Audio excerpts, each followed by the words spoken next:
America girds for this new war. You see here a live picture of New York, where rescue workers and recovery workers are fighting exhaustion and fighting emotional drain, but they still continue on with their task. This is a city that never sleeps as people are still trying to find some of the more than 4,900 people still unaccounted for. Only 190 people have been confirmed dead so far, but the mayor of New York says the search will go on. Hope is still alive that there are enough air pockets beneath that people may have survived. Good morning, folks. I'm Leon Harris. Thank you for joining us today. And I'm Carol Lynn from the CNN Center. This is CNN's continuing coverage of America's new war. And today is an important beginning to a new work week. It is a day that is expected, in fact, to set the tone as the nation begins the recovery process after what is being called the worst terrorist attack ever on U.S. soil. That's right. But even as workers return to their jobs, U.S. leaders are in strategy sessions determining the next step in America's new war. Now, we want to begin this morning by giving you the latest developments as we know them this hour. In fact, Wall Street will be back open for business in just 3.5 hours from now. The opening bell is expected to set off, though, a volatile day of trading. But the trading sentiments right now are not all negative. Overseas, an ultimatum for Afghanistan's ruling Taliban government. A delegation from Pakistan is urging the handover of suspected terrorist Osama bin Laden within 72 hours or face a possible U.S.-led military action in Afghanistan. And on the criminal investigation, the search for conspirators continues. 2 new arrest warrants have been issued. We don't yet have details on who these new material witnesses are because these warrants have been sealed. That's right. Meanwhile, in New York, the number of missing, as we said, now 4,957. City officials now are pledging to keep up the rescue efforts until all hope is gone. That's right, Leon. And as the countdown begins to the opening bell, a new survey says today's attacks will not change the way most Americans invest in the stock market. The CNN USA Today Gallup poll found the largest group of respondents, 45%, say there is no change in their confidence in the U.S. economy after Tuesday's attacks.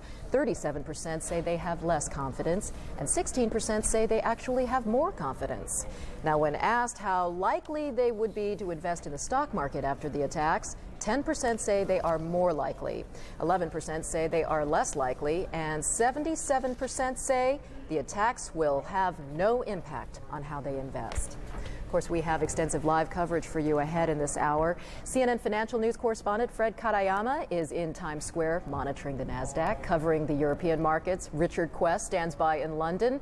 But first, we want to go to CNN's Bill Hemmer, who joins us by telephone. He's en route to the New York Stock Exchange to set the scene for us today. Morning, Bill. Hey, Carol, good morning to you. I can tell you just getting here has been extremely difficult thus far. We've been literally walking on the surface streets for about 45 minutes, running into checkpoints at nearly every street corner between the National Guard and local police, being redirected in numerous different locations.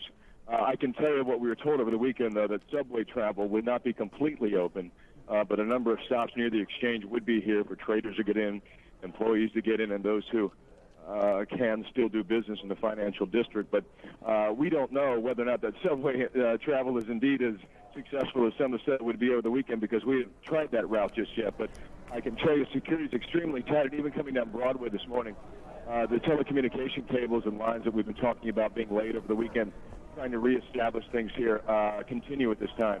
And there are hundreds of workers really in the streets here of Lower Manhattan trying to, again, lay those cables down and reestablish the connection. But again, security is tight.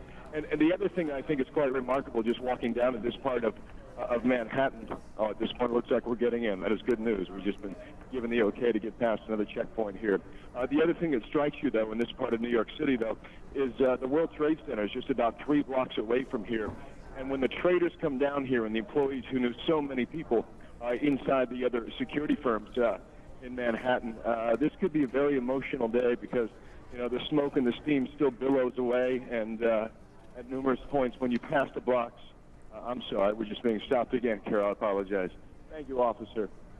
At numerous points, you can look down through different buildings and see that smoke come up, and it's just another reminder for the not only the physical challenge of getting here today, but also the incredible emotional toll that a lot of people will be going through. Just about 3.5 hours away now from the opening bell, and we're going to try and get our position. Hopefully we'll talk with you. Yeah, it sounds like you're walking through a war zone, Bill. I heard that they're going to be passing out paper face masks because there's so much smoke and dust still in the air.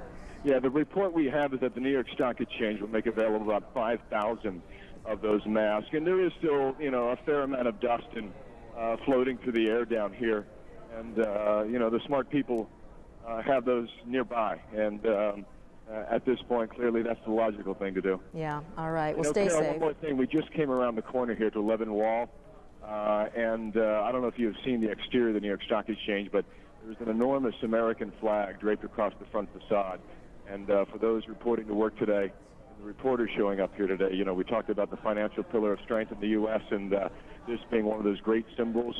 And it appears the stock exchange is displaying just that today. Yeah, well, for anybody who has walked down Wall Street, it is a very impressive sight, even on a normal day, with the grandeur of the buildings, and I'm sure with just the aura and the patriotism in the air today, it will be a marked day indeed. Thank you so much. Bill Hemmer reporting live en route to the New York Stock Exchange for today's big day of coverage. That's right. It's a big day, and we'll be having live coverage of it throughout the day here on CNN, especially the opening here of the markets in New York. But, investors in Europe are watching Wall Street's opening very closely this morning. It's not just happening here. What happens at the New York Stock Exchange this morning is going to have a major impact on world markets. For more perspective from Europe, let's go now to Richard Quest, who's standing by at our London studios. Hello, Richard. Good morning, Julian. Now, watch, wait and see is probably the best way to describe the European mood. Having had to trade for 4 days last week without the guidance of New York, which often, well, always, let's not mince words about it, New York always shows the way for the rest of the world's financial markets. Europe did the best job it could, but is now very much looking forward to seeing what New York has to offer. The markets at the moment in London are down. The FTSE, the CAC in Paris, the DAX in Frankfurt and the SMI in Switzerland, they're all down anywhere between 1.5% to 2.5%. Let's not take too much notice of that because volumes are thin. One thing I do want to mention, the price of gold has risen on the London market, over $291 an ounce.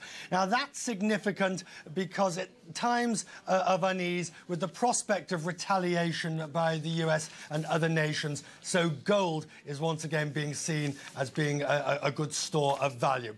Putting that to one side, everybody, there's no getting away from it. Whichever European financial capital you're in is waiting for New York in 3 hours. Liam? Oh, Richard, let me ask you one other question because you mentioned gold, but I also know that usually in moments like this, when the atmosphere gets this tense, the military-related or defense-related stocks also pick up quite a bit. Have you been watching those? Have indeed. Let me tell you, I'm glad you mentioned them. It's perhaps a perversion, but the markets aren't always true to form. Yes, defence stocks are indeed rising across Europe at the moment, and that's largely because companies like British Aerospace, Lockheed Martin, all the big contractors stand to gain from increased contracts. Whatever the scale of the retaliation and wherever it may come, there will be further orders for the defence industries. And even if the retaliation is some way off, clearly nobody is talking about cutting back on defence spending at the moment. That is a boost. So the big ones to watch for: defence spending, pharmaceuticals. We still have to buy toothpaste. We still have to buy hairbrushes in these circumstances. Drug stocks are the same. And ironically, tobacco companies. Crises makes us smoke, apparently. Interesting. Richard Quest, thank you very much. We'll talk with you later on. Now, we have much more coverage today coming up on Wall Street's first day back. We're expecting we'll have a live report coming from Fred Katayama, who will be at the NASDAQ, and he'll give us a scene from there. The NASDAQ, as you know, had suffered a huge blow by losing lots of its headquarters down there at Lower Manhattan on Tuesday. New York Stock Exchange Chairman Richard Grasso is also going to join us later on this hour. And then we'll interview U.S. Treasury Secretary Paul O'Neill live during our 2 o'clock Eastern hour this afternoon. We'll have that for you right here on CNN. And we understand the Treasury Secretary is going to be ringing the bell on the New York Stock Exchange this morning, and we will have live coverage of that for you as well. Now, in New York, tired rescue workers are laboring for a 7th day, digging through the mounds of rubble of the World Trade Center, still looking for survivors. But as each day passes, hope of finding them fades. Let's go now live to CNN's Alessio Vinci. He's our reporter on the scene this morning. Alessio, how's it looking there? Leon, a new day has begun here in New York City, but for the rescue workers here, it appears that there is no difference between day and night. They have been working for more than 6 days here, 24 hours a day, non-stop in 12-hour shift, and they're still digging because they believe that underneath the big pile of rubble, somebody may still be alive. As you can see from these pictures here behind me, the twisted metal and concrete is still rising high in the sky, and there is of course still a big white cloud smoldering on top of the building on top of the rubble. It is because of course there is still fire. This is actually a small section of the entire area which was destroyed when the two towers of the World Trade Center came collapsing. It is extremely dangerous and hot up there, and of course it is very difficult for the rescue workers to venture over there. The rescue officials insist this is still a rescue and search operation because they believe that there still can be people alive underneath the rubble. They believe that perhaps beneath the levels, underneath the World Trade Center, some people may still be alive because they say perhaps in one of the tunnels, or perhaps there where there was the subway station, or perhaps even a mall, some people may be still trapped underneath big, large pieces of concrete, and of course there they would have access to water and even perhaps to food, and still eventually it is conceivable that they could still be alive. There is of course a dim chance that any person would be found alive underneath such a huge pile of rubble, but one thing is sure, nobody here is losing hope. None of the firefighters are losing hope, and certainly none of the families which are waiting for good news. Back to you, Leon. All right, thank you very much. Alessio Vinci reporting live for us this morning near Ground Zero in New York.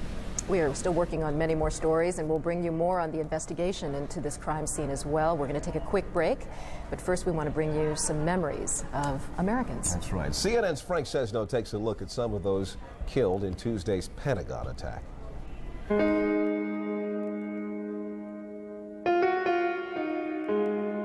Lost on American Flight 77 from Dulles, bound for Los Angeles.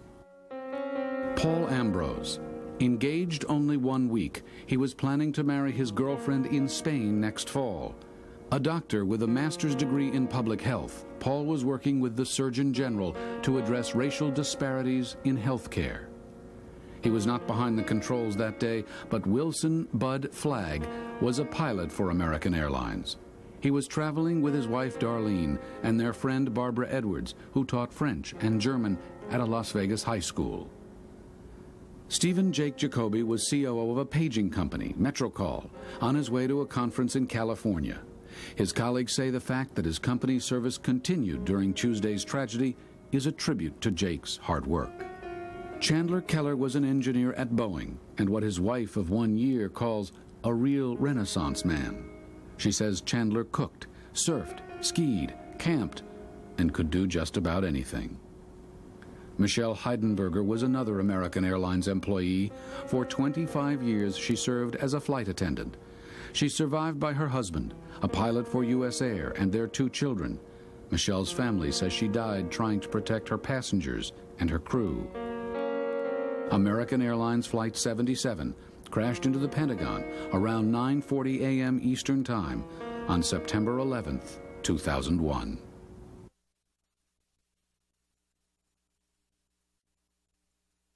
We have got to cut costs, people. Ideas?